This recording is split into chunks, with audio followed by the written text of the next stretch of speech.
Tiene uso de la palabra congresista Pacori. Muchísimas gracias, señor presidente, y por su intermedio hacer llegar un saludo al ministro de Economía, Carlos Oliva, y a los colegas congresistas. Por su intermedio, señor presidente, primero destacar de que este articulado es importante, principalmente para las zonas altoandinas del país. Pero la importancia también radica de que por primera vez en este presupuesto público en relación a los años anteriores se ha considerado un artículo para poder atender a las heladas y el friaje. Creo que esta predisposición, en primera instancia, hay que saludarla, señor presidente.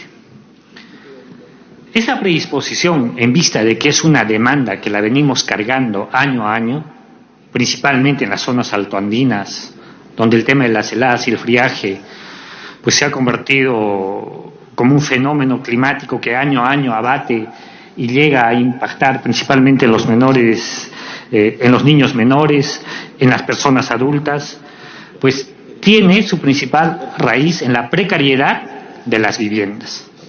Eso es un tema innegable y además de que el diagnóstico que ha realizado el Ministerio de Vivienda, Construcción y Saneamiento lo determina así. Y qué mejor de que esto pueda ser acompañado en el tema de las zonas rurales con cobertizos que permita garantizar también la vida de los animales y de esta manera sostener la economía que tienen estas familias. Creo que esto es importante, señor presidente, por su intermedio al ministro, pero sí hay un detalle y quisiéramos de cómo mejoramos este monto que se le está asignando. Sabemos que son 230 millones, 200 millones que van a ir específicamente para viviendas y 30 millones que se van a transferir al Ministerio de Agricultura para que se complemente con cobertizos. Ahí la duda sería, vamos a ver cómo se articula entre dos sectores, porque a veces entre dos sectores no pueden articular.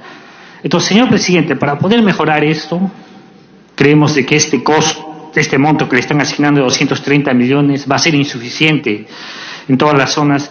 No sé si se le podía poner una disposición de que al monto que existe se le podía fortalecer con los fondos de contingencia que se tienen y así de esta manera poder incrementar esta asignación presupuestal y hacer de que al menos este año este monto de 230 millones pueda incrementarse y podría dar mayores resultados, porque es un tema que se viene arrastrando año a año, principalmente en las zonas altoandinas, señor presidente. Eso es un punto que quisiéramos que de repente podían evaluarlo, porque los fondos de contingencia están asignados para esto y las heladas y el friaje se da año a año, señor presidente. Muchísimas gracias. Tiene el uso de la palabra congresista Arauz. Gracias.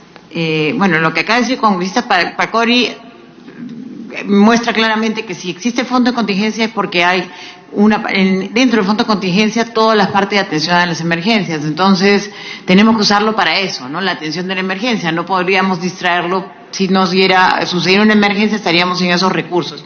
Entonces, creo que hay que ser consecuentes. Esto es un incremento importante. De 23 millones pasamos a 230 millones de asignación.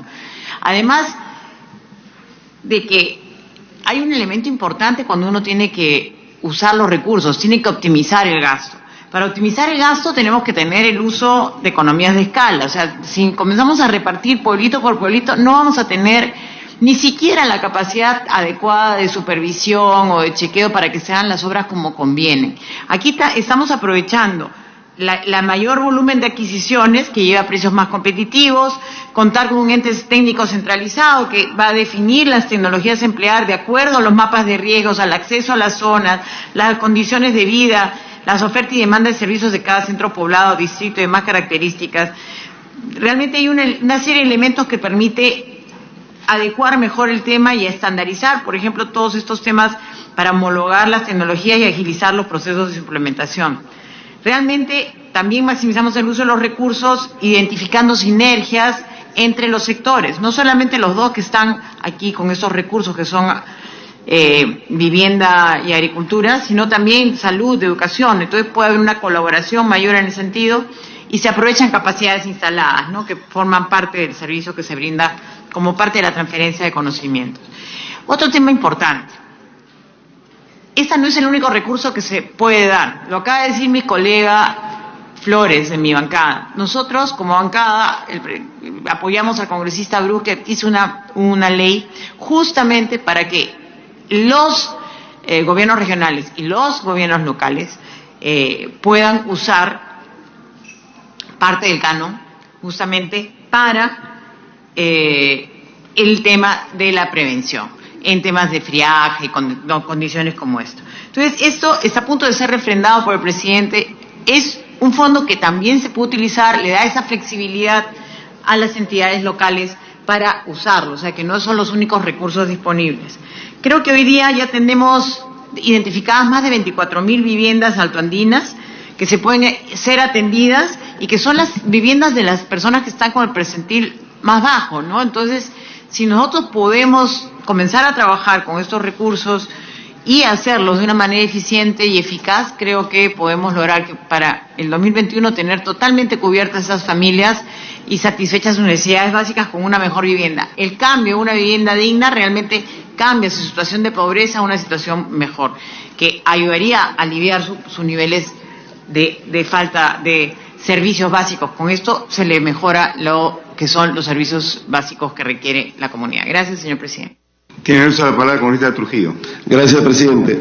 Yo quisiera intervenir un poco para complementar lo expresado por nuestro colega congresista Martorell. En el año 2019, para el año 2019, se ha priorizado la mejora de las condiciones de vida de los habitantes de zonas vulnerables a las bajas temperaturas mediante la protección de viviendas y ganado. Se está destinando 230 millones y lógicamente, conforme manifiestan los colegas Quintanilla, Pacori, hay una necesidad de incrementar este presupuesto porque las metas son mayores.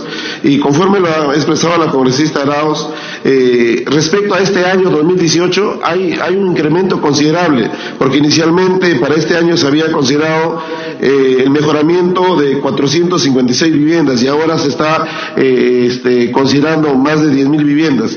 Pero yo quisiera aquí un poco detenerme respecto. Los alumnos tienen dos espacios donde pasan la mayor parte de su tiempo: el hogar y el colegio, la escuela. En el tema de las instituciones educativas, no se contempla intervenciones para combatir y reducir los efectos negativos que las bajas temperaturas producen en los niños. Se está considerando, según se ha proyectado en Minedu, para 30 instituciones educativas de las 1.441 que existen en las zonas por encima de los 3.000 metros sobre el nivel del mar. Por eso yo sugiero, presidente, por su intermedio, que se vea la posibilidad de considerar un presupuesto, una partida especial por un monto no menos de 100 millones para ello. Es necesario que nosotros garanticemos a nuestros niños que no estén expuestos a las enfermedades propias, al friaje, a las heladas, y que en muchos casos hasta puede ocasionar la pérdida de vidas humanas. Y lo otro es, en el articulado, en el inciso 20.1, en la parte de para financiar el acondicionamiento de vivienda, yo quisiera, señor presidente, que luego de acondicionamiento se considere un párrafo que diga y o mejoramiento de viviendas. Y quiero precisar el porqué. Acondicionamiento significa que llegan, encuentran la vivienda bien y le dan valga la redundancia, el acondicionamiento para tener una vivienda temperada. Pero ¿qué sucede si encuentra una vivienda que no está, que no permite realizar el acondicionamiento? Sería bueno que se precise para que vivienda podría intervenir acondicionamiento y o mejoramiento de vivienda, para que pueda quedar clara la intervención de ellos. Gracias, presidente. ¿Algún otro congresista desea hacer uso de la palabra? Congresista Palomino. Presidente, muy buenos días y saludar por su intervención al ministro y a todos los presentes. Están tocándose un tema muy importante, presidente. Todos los que venimos de la zona andina conocemos de cerca lo que es el friaje. El quien habla también, presidente, vive sobre los 3.800 sobre el nivel del mar y conozco de cerca. Realmente este problema, presidente, es muy preocupante porque no existen las políticas nacionales para poder combatir el friaje. Yo pregunto, presidente, si cada año sacan planes para poder asistir, pero no veo que los 130 millones que están asistiendo no lo están contemplando, creo, presidente, a las instituciones o a los colegios que ya los congresistas están antecediéndome. Presidente, yo concuerdo con lo que dice el congresista Pacori para poder ver del presupuesto de las contingencias, para poder de repente hacer que cuando pasan estas cosas debe quedar de repente un complementario para, como se trata de emergencia, para que pueda inmediatamente la disposición de complementaria se puede activar, presidente. ¿Algún otro congresista desea hacer uso de la palabra? Congresista Pacori. Muchísimas gracias, señor presidente. Solamente una aclaración. En el 20.4 manifiesta de que autorízase a los gobiernos regionales para realizar transferencias financieras a favor del Ministerio de Vivienda, Construcción y Saneamiento. O sea, le estamos pidiendo, cuando son los gobiernos regionales, a veces los gobiernos subnacionales, quienes tienen pocos recursos, quienes acompañan este proceso para que... Bueno, es una iniciativa importantísima, pero decirle de que le van a transferir sus recursos al Ministerio de Vivienda, al parecer no tendría coherencia, o podríamos decir de que con contrapartida, el término de con contrapartida podría de alguna otra manera articular y que se pueda afirmar como una alianza estratégica entre el Ministerio de Vivienda y los gobiernos regionales para que esto tenga mayor funcionamiento, entendiendo de que esto lo van a ejecutar los núcleos ejecutores, donde están los propios beneficiarios. Importantísima iniciativa y que podíamos evaluar si esto podía modificarse por el término de contrapartida, señor presidente, por su intermedio del ministro. ¿Algún otro congresista desea hacer uso de la palabra? Si ningún congresista hace uso de la palabra, se la damos al señor Carlos Oliva, ministro de Economía y Finanzas. Gracias, presidente. Si veo que este es un tema muy importante para todos, primero rescatar lo que mencionaba el congresista Pacori y la congresista Araujo, que es la primera vez que estamos haciendo verdaderamente un plan para cubrir esta necesidad que la tenemos desde hace años, ¿no? Siempre nos hemos dedicado a hacer colectas o a comprar frazadas, y eso puede ser un paliativo muy importante, pero no soluciona los problemas de fondo. Entonces, es por eso que en esta administración estamos comprometidos a solucionar este problema de manera radical. Y esta es una de las prioridades del gobierno. Estamos aumentando en más de 10 veces el presupuesto para este tipo de actividad. Algunos comentarios generales que creo que pueden ayudar a responder a algunos de los cuestionamientos. Esto efectivamente se realiza a través de núcleos ejecutores, que también es una buena cosa, que las mismas personas que van a ser beneficiadas de alguna manera participen en el mejoramiento de estas viviendas. El cálculo que se hace actualmente es que existen alrededor de 24.000 viviendas que son vulnerables a este tipo de evento climatológico. Con estos 200 millones, el plan este primer año es llegar a alrededor de 8.000 viviendas. Y la idea es que en estos 3 años que quedan de este gobierno podamos cubrir las 24.000 viviendas. Y hay un plan que lo ha elaborado el Ministerio de Vivienda precisamente para empezar con las zonas que son más vulnerables. Estos 8.000 entiendo que van a ir por altitud. Estos 8.000 seguramente van a cubrir de los 3.500 metros para arriba. El próximo año iremos bajando un poquito más, hasta cubrir estas 24.000. Y ya el Ministerio de Vivienda tiene esto avanzado y en estos momentos ya está armando los núcleos ejecutores para el próximo año. Porque tenemos un gran problema también, que ustedes saben mejor que yo, que en enero, febrero y marzo hay muchas lluvias y eso dificulta la construcción de estas viviendas. Sobre todo porque son básicamente de adobe y cuando llueve pues el adobe se moja y no se puede secar, etcétera. Entonces queremos correr con los núcleos ejecutores, ya tenerlos armados y apenas pasen las lluvias poder hacer estas viviendas entre abril y mayo. La meta es que en mayo ya estén esas 8.000 viviendas porque a partir de mayo, junio, julio ya empiezan las heladas y los friajes. Entonces hay un plan que ya está desplegado por el Ministerio de Vivienda y que en ese sentido creemos que lo más conveniente es que el Ministerio de Vivienda siga coordinando esto, porque que además se hace de la mano con los gobiernos regionales, con los gobiernos locales y sobre todo con los núcleos ejecutores. Entonces, descentralizar en este momento este dinero, cuando además sabemos que hay gobiernos regionales que recién están empezando con su labor el 1 de enero, creemos que no es la mejor medida. Por eso queremos centralizarlo con el Ministerio de Vivienda, pero a través de los núcleos ejecutores. Entonces, es por eso que es muy importante que el Ministerio pueda hacer este tipo de intervención. Como digo, va a llegar a casi 8.000 viviendas.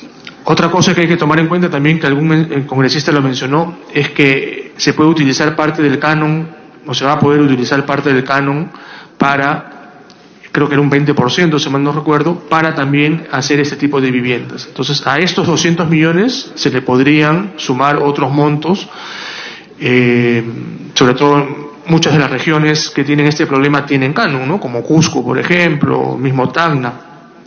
Entonces, ahí podríamos tener un dinero adicional a estos 200 millones. Los 30 millones son para los cobertizos, que también son sumamente importantes.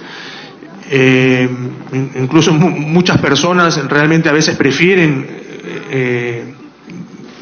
que las iniciativas empiecen por los cobertizos, porque esa es su fuente de sostenibilidad, ¿no? Entonces a veces prefieren morirse ellos de frío, pero que no se les muera pues su fuente de producción. Entonces por eso es que también estamos poniendo estos 30 millones. Entonces en ese sentido creemos que son muchas, es un gran paso que estamos dando, y la meta que tiene este gobierno es que hacia fines del 2020, hacia mediados de 2021, cuando termine este gobierno, ya tengamos cubiertas estas 24.000 viviendas vulnerables. En el tema educativo también eso escapa de este artículo, ¿no? Pero en el Ministerio de Educación también hay actividades para cubrir, para proteger a los niños contra estos eventos climáticos. Les puedo mencionar el dato que tengo.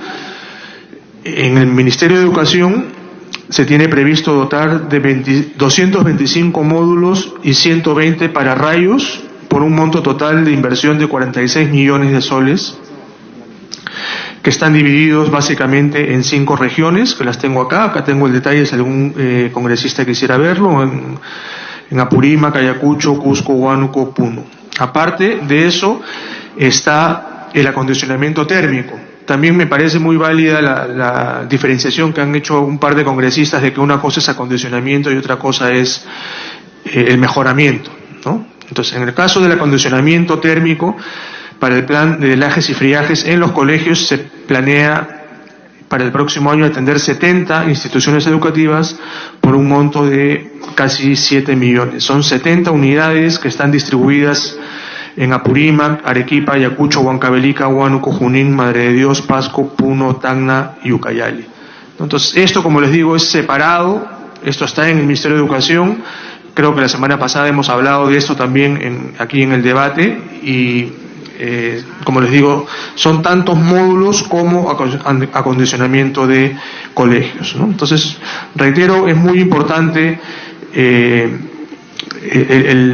aporte que está haciendo el gobierno para estas casi 8.000 viviendas en el año 2019, y creemos que la modalidad de núcleos ejecutores es la apropiada.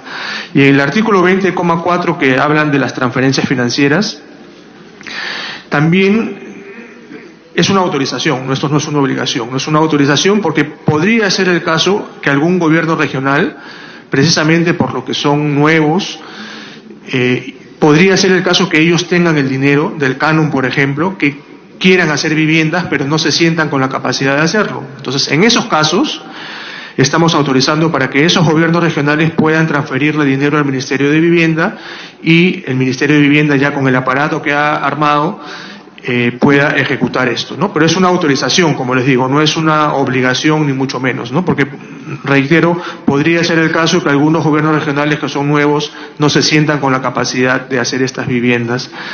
y es por eso que está este artículo 20,4. Eso sería, presidente. Han hecho llegar a la mesa dos modificaciones al artículo 20.1 y 20.3, en la cual se está incluyendo la palabra acondicionamiento y o mejoramiento, porque en los dos artículos están así. Con esa modificatoria, en todo caso, vamos a someter a votación. Señora congresista que esté de acuerdo con el punto, sírvanse a alzar la mano. En contra, abstenciones, aprobado por unánime. Pasamos a la lectura del artículo 29, señor relator, por favor. Una presión. He votado a favor con la reserva de que nosotros consideramos que debía incrementarse significativamente el monto. Gracias.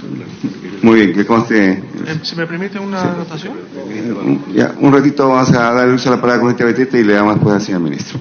Sí, presidente, nos hubiera gustado que en esa información que ha mencionado el señor ministro, por ejemplo, en las aulas prefabricadas que se van a ahora para este año 2019, solamente estarían hablando de 225 módulos que van a beneficiar solo a 129 colegios, y de acuerdo a la información que se tiene, en realidad tenemos que se requiere a más de 1.441, es decir, que solamente se estaría cubriendo el 14% de la demanda requerida para este año. Entonces pediríamos que quizás en el debate que vamos a tener en el Pleno pueda haber una reflexión y poder incrementar este presupuesto, porque en realidad con lo que se está destinando ni siquiera el 30% se va a cubrir, y si hablo específicamente de la región Huánuco, prácticamente ni el 5% van a poderse cubrir las necesidades que tienen los colegios. No solamente dejo esa constancia para ver que hasta el día que podamos aprobar finalmente, el Ministerio de Economía y Finanzas, en coordinación con el Ministerio de Educación, se pueda incrementar este presupuesto para que podamos darle una mejor atención a la educación a nivel nacional. Gracias. La palabra, señor presidente. Solo para una aclaración. Había señalado en mi intervención de que el ministro nos explicara por qué no podrían ser directamente administrados por los gobiernos regionales. Se dice de que, como son nuevos, dudan de su capacidad. Yo estoy seguro que muchos presidentes regionales electos son más capaces de muchos ministros, con el respeto al cargo que tiene el señor ministro. Entonces no se puede dudar. Esa posición siempre de menospreciar, de minimizar la capacidad de los gobiernos regionales en cuanto a sus gobernadores, en cuanto a sus alcaldes, nos hace mucho daño. No podemos decir que no tienen experiencia y no pueden implementar. Sí pueden. Y estoy seguro que sí pueden. Entonces, nos explicara cuál es la justificación de que necesariamente tiene que ser el Ministerio de Vivienda. Vamos a dar uso de la palabra al señor ministro de Economía y Finanzas, Carlos Oliva. Sí, yo creo que está votado. Pasamos al siguiente artículo nomás. Sí. Bueno, yo quería aclararle a la congresista Pariona lo que mencionó, pero no está, entonces, en todo caso. Ya, señor relator, de lectura por favor al artículo 29. Artículo 29. Transferencia de recursos para adquisición de medicamentos a través de la Organización Panamericana de la Salud. 29.1. Autorízase durante el año fiscal 2019 al Ministerio de Salud y al Seguro Social de Salud para efectuar adquisiciones a través de la Organización Panamericana de la Salud, OPS-OMS, el Fondo de las Naciones Unidas para la Infancia, UNICEF, y del Fondo de Poblaciones de las Naciones Unidas, UNFPA, de productos farmacéuticos, vacunas, dispositivos médicos, productos sanitarios y otros bienes necesarios para las intervenciones estratégicas definidas por el Ministerio de Salud y de Salud a través de resolución del titular de la entidad. Para dicho efecto, los titulares de las entidades suscriben convenios de cooperación técnica u otro de naturaleza análoga, incluidas sus adendas con los citados organismos internacionales, previo informe técnico que demuestre ventajas y beneficios del convenio. Asimismo, deben contar con el informe favorable de la Oficina de Planeamiento y Presupuesto, o lo que haga sus veces, el cual demuestre la disponibilidad de recursos para su financiamiento e informe legal. 29.2. El Ministerio de Salud y E-Salud quedan autorizados para transferir financieramente a favor del organismo internacional respectivo con cargo a su presupuesto institucional los recursos correspondientes para la ejecución de los convenios de cooperación técnica u otros de naturaleza análoga, celebrados en el marco de lo establecido en la presente disposición. Dichas transferencias financieras se autorizan mediante resolución del titular de la entidad, que se publican en el diario oficial El Peruano, previa suscripción de convenios, quedando prohibido, bajo responsabilidad, destinar los recursos autorizados por la presente disposición a fines distintos por los cuales son transferidos. 29.3. El Ministerio de Salud y de Salud, bajo responsabilidad de su respectivo titular, debe proveer información a la Contraloría General de la República, al Ministerio de Economía y Finanzas y al Organismo Supervisor de Contrataciones del Estado, OCE. El Ministerio de Salud y de Salud informan trimestralmente a la Comisión de Presupuesto y Cuenta General de la República del Congreso de la República sobre el avance o ejecución de las compras autorizadas en la presente disposición. 29.4.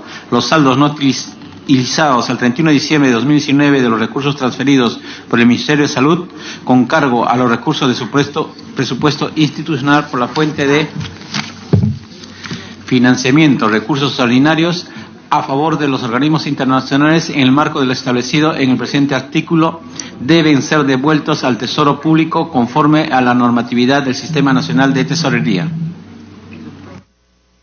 Gracias, señor relator. Quería anunciarles que la mesa ha preparado un texto alternativo en 2 acápites, después del debate que tuvimos la semana pasada, que fue bastante extenso, y para no extender el debate, vamos a poner lo que se solicitó. En el 29.1 se precisa el tema de las intervenciones estratégicas, llamándolas intervenciones estratégicas sanitarias. Y en el 29.3 hacemos la acción concurrente de la Contraloría. Entonces voy a dar lectura de esas 2 artículos para que quede constancia. Esto lo hemos visto, como digo, con MESA, lo hemos discutido con el MEF. Para todos, por si acaso, tenemos la información de qué son los productos que no son medicinas, ¿no? Es una lista extensísima que no valdría la pena poner en la ley de presupuesto, pero no, la tengo yo acá, pero la tenemos a la mano, podemos distribuir para que sepan de qué se trata, pero no vale la pena ponerla en la ley de presupuesto, ¿no? Entonces la idea es que sí podemos distribuirle una copia para que tengan conocimiento, que van desde mosquiteros hasta, bueno, hay de todo, cajas transportadoras de largo alcance y nitrato de magnesio, o sea, hay de todo. Son muchísimas páginas, así que bueno, veremos cómo hacemos para recortar o mandárselos electrónicamente, más bien porque es extenso. Pero leo el texto para que vean que esto es el resultado del debate que hemos tenido. En el 29.1, autorícese durante el año fiscal 2019 al Ministerio de Salud y al Seguro Social de Salud, ESalud, para efectuar adquisiciones a través de la Organización Panamericana de la Salud, OPS-OMS, el Fondo de Naciones Unidas para la Infancia, UNICEF, y el Fondo de Poblaciones de Naciones Unidas, UNFPA, de productos farmacéuticos, vacunas, dispositivos médicos, productos sanitarios y otros bienes necesarios para las intervenciones estratégicas sanitarias, ese es el añadido, definidas por el Ministerio de Salud y ESalud a través de resolución del titular de la entidad. En el 29.3, el Ministerio de Salud, ESalud, y ESalud, bajo la responsabilidad de su respectivo titular, deben proveer información a la Contraloría General de la República, al Ministerio de Economía y Finanzas y al Organismo Supervisor de Contrataciones del Estado.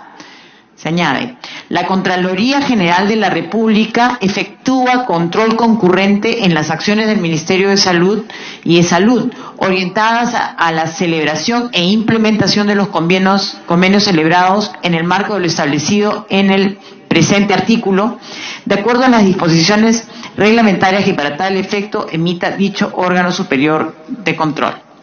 ¿Alguna intervención? Si estamos de acuerdo, entonces lo pongo al voto. Voto, por favor. Aceptado. Con la mejora que se ha introducido por parte de la mesa, está firmada por el congresista Alcalá y la Mercedes Arauz. Ok, aprobamos entonces el artículo 29. Pero ya votamos. Ya la votamos, sí, ya. Sí, otro tema. Entonces. Artículo 35, relator. Artículo 35. Sí. Presidenta, un favor. Tengo una solicitud del Ministerio de Salud para hacer una reconsideración en el artículo 21, Ya, que votamos, esperemos con las reconsideraciones un rato más, que terminemos con los consensuados y nos mandan la reconsideración por escrito. Gracias, presidente. No tenemos los votos todavía. Perfecto, entonces pasamos al artículo 35, que habla del